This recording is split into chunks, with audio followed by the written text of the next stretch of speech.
From indie pioneer to Oscar winner, Quentin Tarantino captivated cinephiles everywhere and endeared them to his movies. Sure, it all started with Reservoir Dogs, but his newest film is special.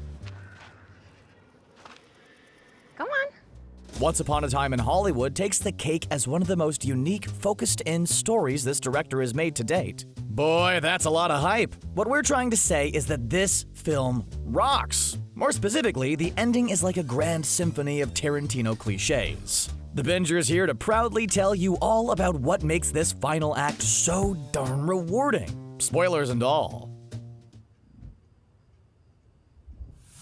What's the point? Whoa now, slow your roll and don't get too excited. We're trying to make this video worth your time, and getting straight to the ending would ruin it. Think about it. Any schmuck with a YouTube search bar can find the conclusion. This video is all about why it matters and what it says to the viewer. So yes, we're going to go into detail about some plot points and themes that don't tie directly into the ending, but it'll make sense in the end. Honestly, that's precisely what Tarantino did with this film. That wait and build was exactly his point as well. So, see? The Binger's merely taking inspiration from the director. It's not our fault he built in so much backstory. If I was informed correctly, the clock is ticking. Is that right, Jimmy? 100%. The point of the movie and our video is to craft the world and the characters' final moments. No one cares if random neighbor number 1 saves the day. Audiences care when they know what's at stake. He wants you to invest in all 3 sides of the conflict, so that things can matter at the end. Characters matter. With all that behind us, let's jump in. We start with the characters because, man, their personality fills the frame in this film. If you think you're seeing double, don't adjust your television sets because, well, in a way you are. The 2 main characters are Rick Dalton and Cliff Booth. Dalton is a famous television actor trying his best to be taken seriously, and Booth is his stunt double with a questionable past. To put it lightly, rumors swirl around Booth that he's the reason his wife didn't make it back from a boat trip he took her on years ago. So yeah, lots of people won't hire him, except Dalton. Surrounding these 2 goofballs is the real conflict that viewers are expecting. There's Sharon Tate and her husband, Roman Polanski, as well as Tate's various friends that slowly come into view. Opposite of them is the Manson children, and even Charlie Manson himself. By now, you've probably realized that the surrounding cast is real people involved in a real tragedy. More on that later. What you should know from this entry is that Rick Dalton is based off a number of struggling actors at the time. Don't worry, it'll make sense soon. The ranch scene. We all know about the famous milk scene in Inglourious Basterds. It's now the clip film professor's show to explain how to build tension in a scene. It's famous. Well, Tarantino did his best to top that moment with the ranch scene. It is super important to the ending though. We're not just bringing it up for no reason. In real life, the Manson family lived out on Spahn Ranch and were even filmed by a documentary crew out there. They were forced to move, however, when a disgruntled stuntman caused a scene on the ranch. Police were brought in and Manson was forced to leave the area. In Tarantino's telling, that stuntman is obviously Cliff Booth. A lot of the behaviors displayed by the commune were true to real life. Once the accident happened, Manson became more irritated, so the theory goes. He was near Hollywood to become a singer under the producer Terry Melcher, the man who used to own Tate and Polanski's home. So, see, the backstory is starting to come together. Just a few more points left. Tarantino's Tate. One important thing to understand is that Quentin Tarantino's depiction of Sharon Tate is both accurate and fictionalized. There are scenes and moments where she's doing activities that never actually happened. For instance, the movie theater scene where she gets herself into her own film never happened. Tarantino based it off of one of his own experiences, trying to see a movie he wrote called True Romance. See, at the end of the day, this film is about Hollywood and the type of people who embody it. Tarantino is trying to make his fictional Sharon Tate a symbol. Some say she represents a golden era of Hollywood that was lost that day in August of 1969.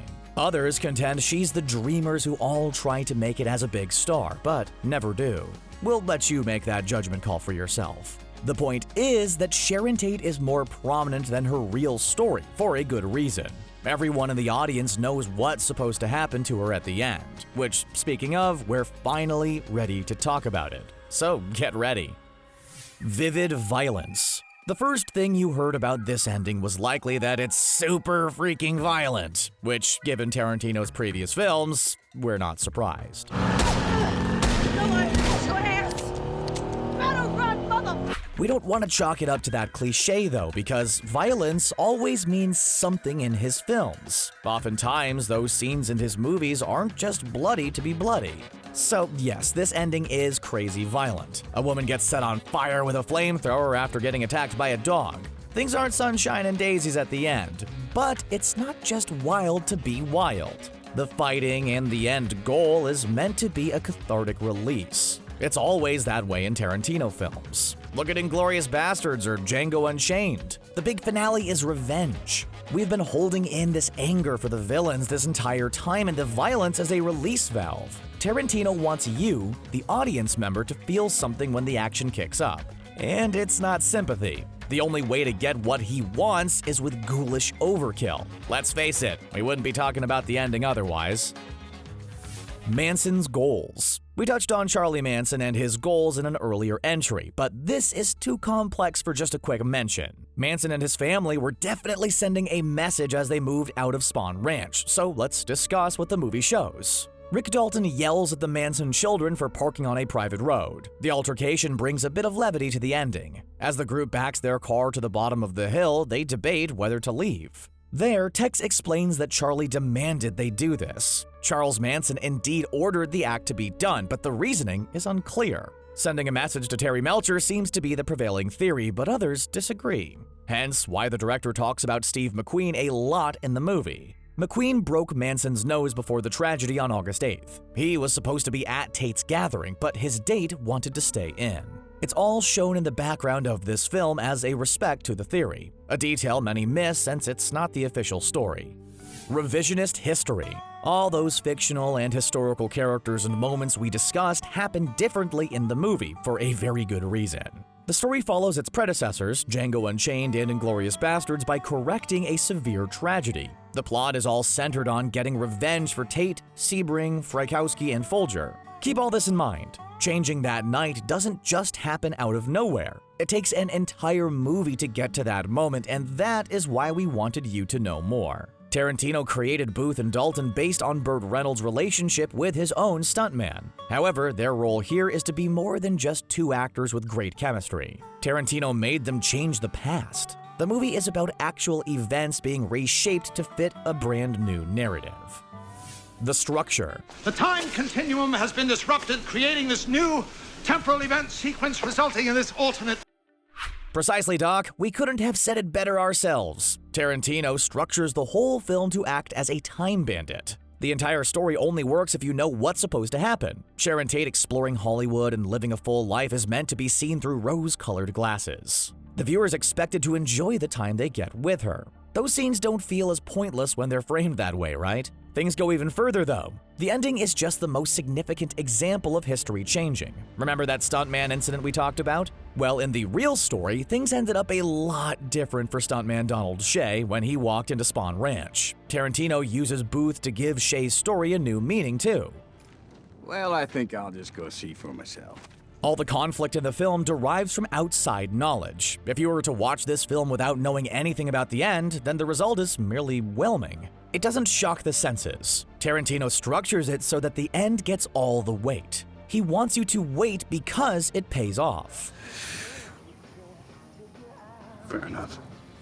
The crescendo. We can talk all we want about the structure and the characters, but let's get to the meat of the ending. That violent outburst that happens in Dalton's home is a moment for the record books. Booth is hampered by his substance abuse, and the Manson children are heavily armed. For many, it felt like history was still going to go in favor of Tex and the group. It's not till Booth whistles that things shift dramatically. Even Tex's infamous line is shrugged off by Booth. The stuntman turned action hero looks like a gale of wind compared to the paper sails that are the Manson family.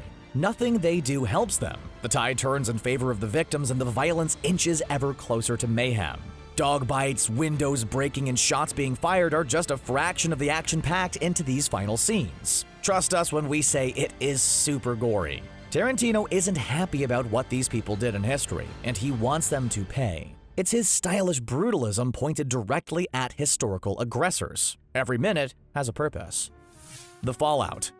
The ending isn't just the violence, though. There's a lot more to it. Dalton and Booth made quick work of the intruders, and the only thing left for the characters is to meet. The final moments are pure wish fulfillment for Tarantino. The whole first part of the film focuses on Dalton working to become a big star and proven actor. He's ashamed of his turn into a one-off villain and wants to be a part of the A-list. To him, Sharon Tate is a way into that in-group and a life that he wants but can't get. The director's ending proves to be a happy one.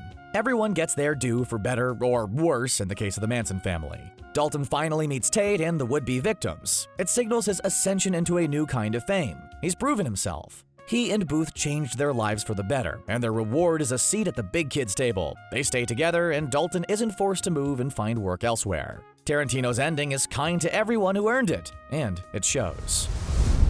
Man, that was a lot to unpack. Want to see more videos just like this on The Binger? You can let us know by commenting below. Or show your support by liking this video and subscribing to see all the content we have to offer. You won't want to miss out.